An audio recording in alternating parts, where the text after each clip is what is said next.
Hello, my friends. My name is Mary Ngwebong Ngu, and I'm welcoming you to a presentation which I hope may answer some key questions for you. And here are the questions in this presentation. My first tomato garden. Are you out of job? Are you running out of cash? Are you depending on other people to have food to eat? Are you someone who doesn't have enough variety in your diet? Then this is for you. And if you want to take it beyond this presentation, it is also a job opportunity. So you are very, very welcome. See what happens next. I was out of cash and I've been through all of those things I mentioned, but I just didn't want to fold my arms and depend on others. I have family, I have friends, I have a church. I said, no, nobody can give you everything you need, especially when you're an adult. So my whole first question was, I'm eating this wonderful tomato, it's so delicious. I cannot afford the next one. What do I do? So the big question I had to answer first was, where would I find the land to plant something? And will this tiny piece of land be enough? And let's see, look at it. Here is the piece of land. And you can see from this piece of land, which is just like 1 meter, a little less than a meter in the length and a little less than a meter in the width. I had some sage growing in it. I had some onions. This is shallot, they call it leeks. And this is a wild turnip growing on it. Nothing more. Indeed, these things grow here because they are very resistant.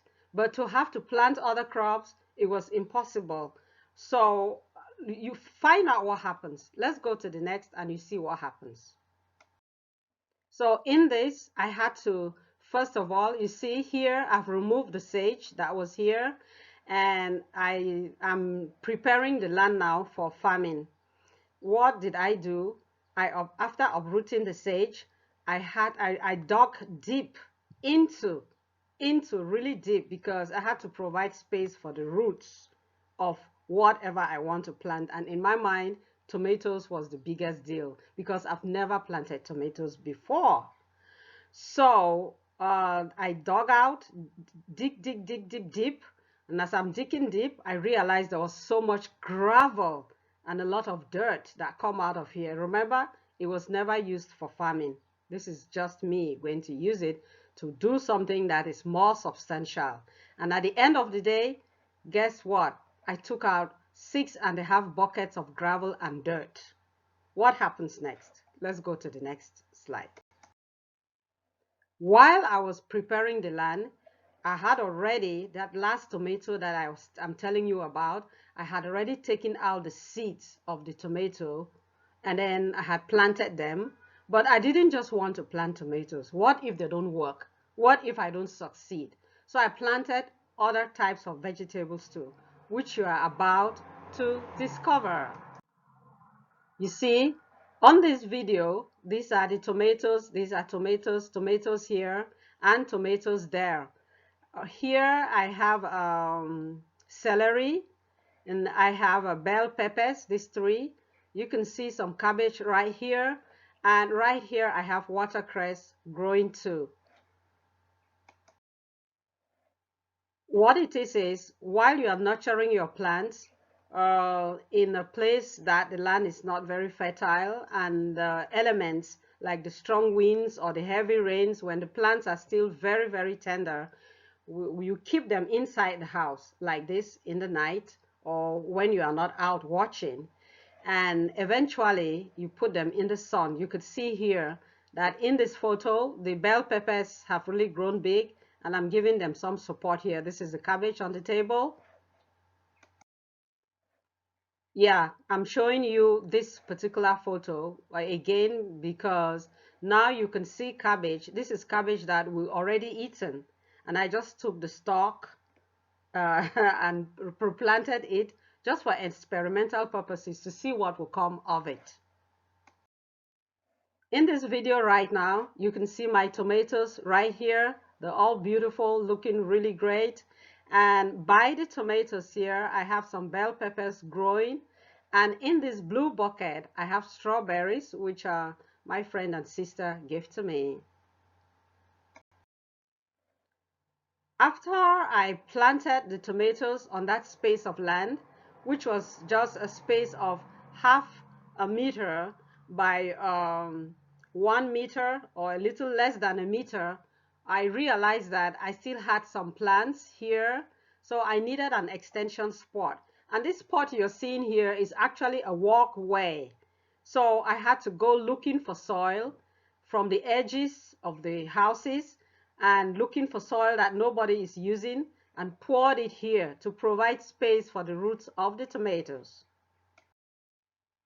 And here you can see that my celery are growing really big. They are standing on the table in potted plants. And this is one of the other vegetables I planted. It's a rare vegetable. It's soft and tender and nice, and it's called perry. Okay, when I planted the tomatoes, they started getting to a point where they were branching out and they needed support. How was I going to support them? Yeah, when you go to the stores where they sell, the hardware stores where they sell everything you need for gardening, the gardening stores, you would find sticks. They can be wood or plastics, I don't know, or even metal for supporting of plants. But I'm telling you, I was in dire straits. I couldn't afford it. So I turned around, and the next door neighbor has a whole bush here. It's like a forest with a lot of shrubs and trees, and the branches were overlapping and he didn't need them. So that's me there cutting out. I've cut down the branches and I'm now cleaning them up and preparing them to use for my tomatoes. It was a very difficult job. It was an all-day job, and you could see it was very hot. I needed a hat, and all of those branches down there, I'm working on them. Okay, now the tomatoes, look at the support sticks on my tomatoes. You don't just put the sticks, but you have to tie them up. Here I have, this must be twine. Yeah, there's something like twine I had here, and I could only use what I had. Then some of the branches, can see how many tomatoes are hanging on that branch. It was a lot of tomatoes, and I had to use bandages to clip together a breakage in one of the stems. You know, that's the supply route.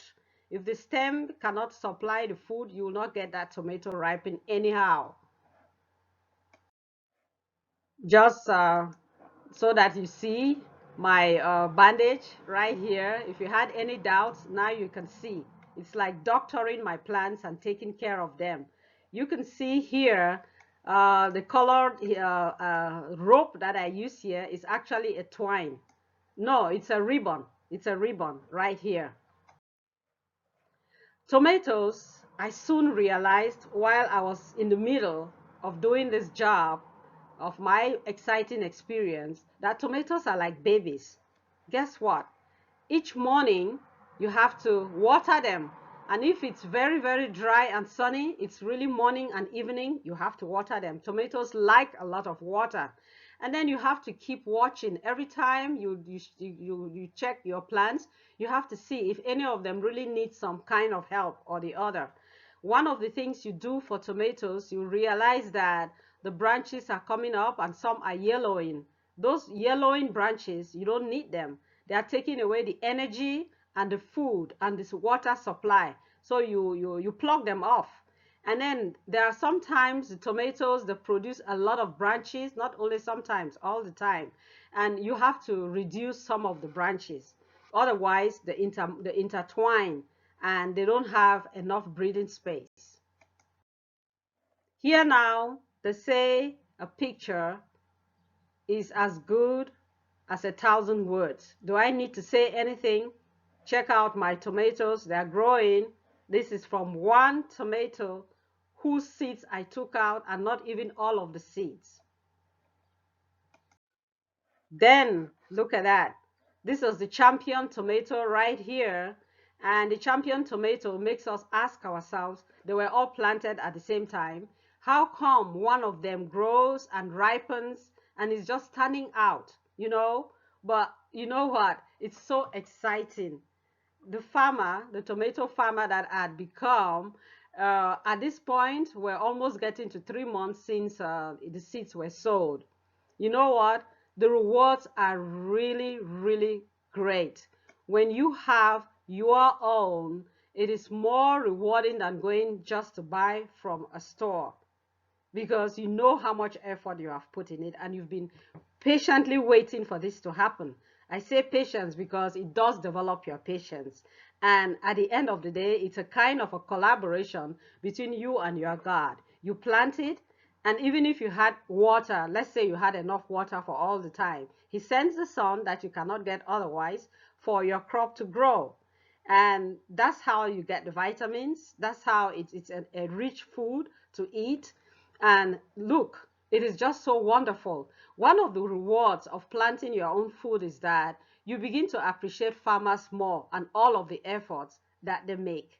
And I think God also supplies so much an abundant harvest so that, farmers can charge a price uh, affordable for the buyer, but without really, and also they making a lot of profits. Yes, in my case, it was a bumper harvest. You want to hear the figures for yourself? Out of 4 tomato plants, I could call it trees, you know how much it yielded? 85 healthy tomatoes. Look at, from my eating my last tomato I could afford, now I have 85 tomatoes for that. It's going to can last me for a whole season. You just put it in the freezer. You can dry some of the tomatoes, do whatever you want to do with it. You can share with your friends, and this is just a wonderful God supplying our riches. And I am becoming a rich woman because of this. Now, I told you that I didn't just plant tomatoes. These are the bell peppers you can see here. This one is looking really big because I did a close-up. I also planted just 2 tomatoes, and this is how much they yielded. Look at that amount. It can feed a whole family, right, for 2, 3 days.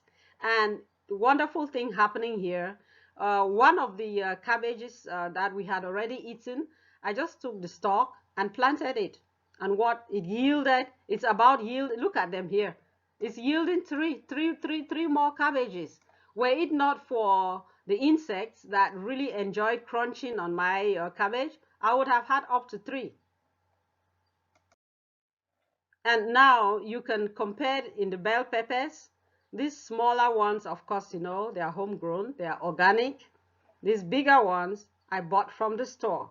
And you can guess for yourself which one of them tastes really better.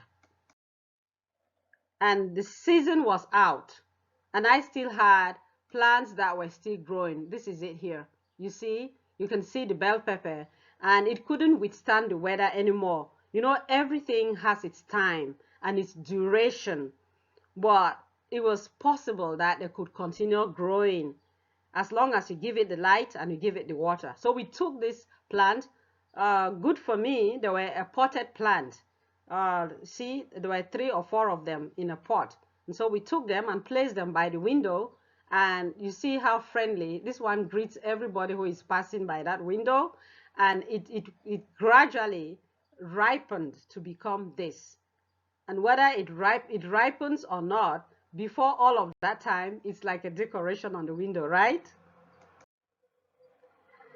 At this time in my farming experience, gardening experience, is like my farming instinct was already awakened. Can you see what these are? These crop you're seeing here, they just grow wild in the yard. We had neighbors that don't care about it because this is dandelion. And if you find out more about dandelion, it's very good for your body. So I used to harvest bit by bit. I use it for my tea, use it for my salad, but it was a lot. And I even uprooted some because even the roots are good for tea. What are they doing here? This is the excess. And after washing them, many times, I hung it on a rope right here. And it took maybe a week or more, getting to 2 weeks, to get it perfectly dry. And when it was perfectly dry, I ground it. And I've been drinking it for a year and more. If I need dandelion for my tea, I just take the powder and put in hot water. And here we go. Yes, it's very good for your health. In the course of growing tomatoes, a miracle happened. You see this year, this tomato, this is one of the branches that I cut from the tomato branches that were in excess. And for some reason, it looked so good and healthy. As much as I threw them away, I just rescued one and planted it and said, let me just plant and see what happens. Can you believe it? Not only did it take root, but it actually produced fruit. Isn't this a miracle? Wonderful. And here I'm telling you, I had a lot of the joy I got from gardening was life changing. You have heard it me already talking about the patience, the appreciation of other people, and how I've gotten to the point where I, who didn't have, now I can share with others. And here I say, if you aren't growing or nurturing a plant, you aren't living yet. Oh yes, you can have your own plant even if you are living in an apartment building. You can plant in pots. Here and there could be flowers. You could have a little kitchen garden for spices in pots, and it will enrich your life and it will bring you a lot of good flavors to your kitchen. You see what I'm saying? It's wonderful. Try it for yourself if you aren't doing that. I hope you enjoyed my garden story, my first ever experience in growing tomatoes. Again, my name is Mary, and I hope that I have been able to inspire you. Okay, so please, can you like my video? I'm pleading with you. Like my video, leave your comments, and I hope you grow your own. This could even become a job for some people. So, and share with friends and family. If you live in a place that you have fertile land, you are more blessed than I was, so you can even have more than I had. Enjoy your gardening and farming experience, and see you in my next video. Bye bye.